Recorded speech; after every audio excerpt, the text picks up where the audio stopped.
Hi everyone, welcome to Daily News Analysis. Let's look at some of the important news of 13th July. The first news that we have is regarding the Supreme Court that has got two new judges. Now the total strength of the Supreme Court stands at 33, which is just one short of the maximum strength.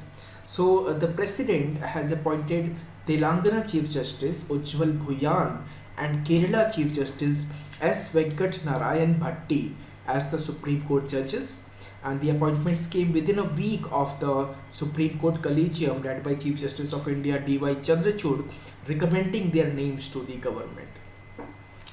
As you know that the Delhi is affected by flood, so section 144 has been imposed in flood affected district, and the chief minister has asked people not to take selfie near the river. So the Delhi police has imposed a prohibitory orders under section 144 of the CRPC in the flood affected northeast district for 30 days, even as CM Arvind Kejriwal urged people to not visit areas near the river to click selfies. Three judges requested transfer, but the collegium refused their request of transfer. So the Supreme Court Collegium found no merit in the reservations expressed by three High Court judges against their proposed transfers to other states. The Collegium, headed by Chief Justice of India D.Y. Chandrachud, stood firm by its recommendations to transfer these judges. As you know, there is a huge stray dog situation or a problem in Kerala. So the Supreme Court agreed to hear different views to find a durable and humane solution to human stray dog conflicts, especially in Kerala. A bench of Justice J.K. Maheshwari and K.V. Vishwanath was hearing a plea by the Kunnur District Panchayat, which was represented by Senior Advocate P.V. Surendranath and Advocate Subhash Chandran to see the suspected rabid and extremely dangerous stray dogs. Animal rights activists said the issue was a delicate one and required to be examined legally. They claimed animal birth controls rules were not strictly implemented by local authorities. Regarding the violence in Manipur, Nagaland subdivision has barred the Aadhaar updation for people from Manipur. So as you know, after the violence, there were many people from Manipur who were seeking refuge, who were coming to Nagaland, and they were getting their addresses changed, addresses updated in Aadhaar card, but the Nagaland subdivision has stopped this process. So the authorities of a subdivision in Nagaland's one of the districts have instructed the Common Service Center operators not to let Kuki people who are displaced from Manipur change their addresses in their Aadhaar card.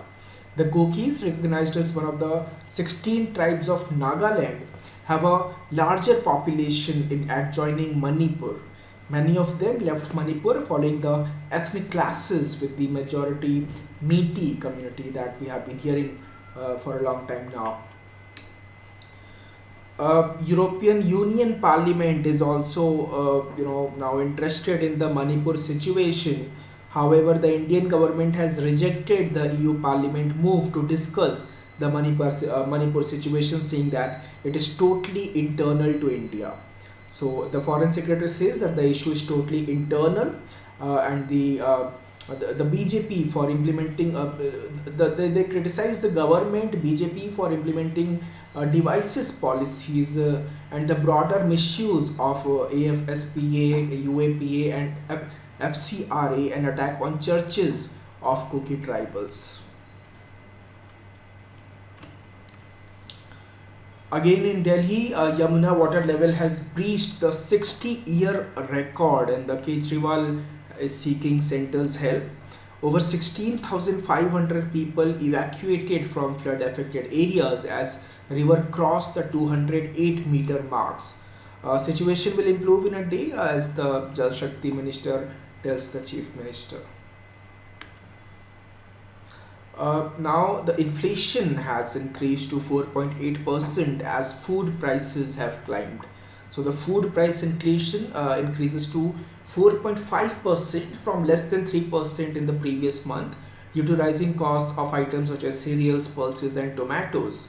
Now the retail inflation below RBI's upper threshold limit. As you know that there is a lot of news also on social media regarding the prices of tomatoes, and also there is one more news about tomatoes, which is the center will buy tomatoes from south and west to sell in northern cities, because the stocks from Andhra Pradesh, Karnataka, Maharashtra will be procured for distribution through retail outlets at a discount to consumers in Delhi NCR region by tomorrow.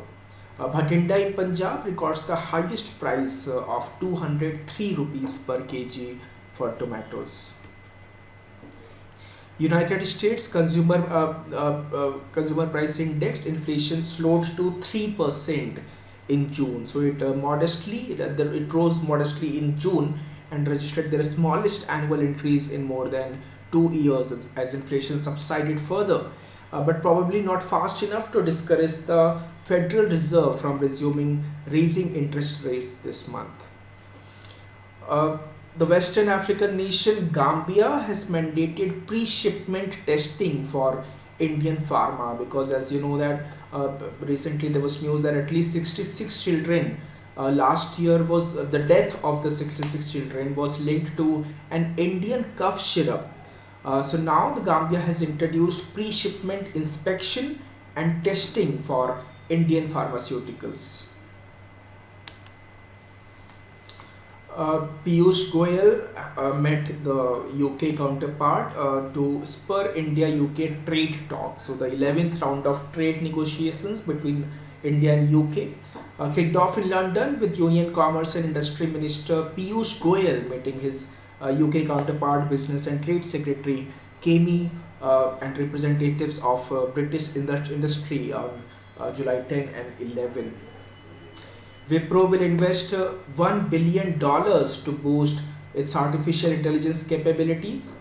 Artificial intelligence is a fast-moving field. With the emergence of generative AI, we expect a fundamental shift up ahead for all industries. It was said by Thierry Delaporte, who is the CEO and MD of Wipro Limited.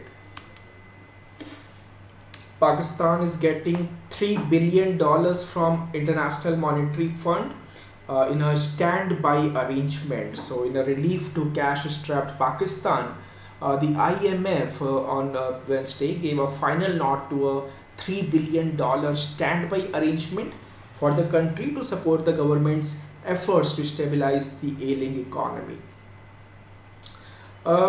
Riots broke out in France after a 17-year-old with Algerian roots was killed by a police officer. You must have seen this news in social media. The following days, France witnessed its most intense violence in 2 decades because of this incident.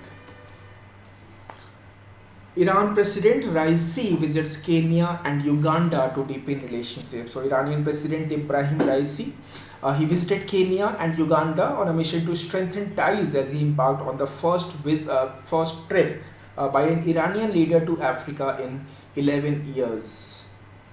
North Korea fires a new missile in response to US military activity. So the North Korea test fired its first intercontinental ballistic missile in 3 months, days after it threatened shocking consequences to protest what it called provocative US military activity near its territory. In sports, we have this Abhishek Pal, who came up with some fine endgame heroic to outwit Japan's Yuto Imai and take the 10,000 meter bronze at the 25th Asian Athletics Championship in Bangkok. It was India's first medal at this Asians and Abhishek's first major international medal. And in the Tour de France, we have Belgian Jasper Philipsen. He sprinted to his 4th stage win in this year's Tour de France with a powerful last burst on stage 11. That's all for right now. Thank you so much. See you in the next session with more set of news. Till then, have a good day. Goodbye.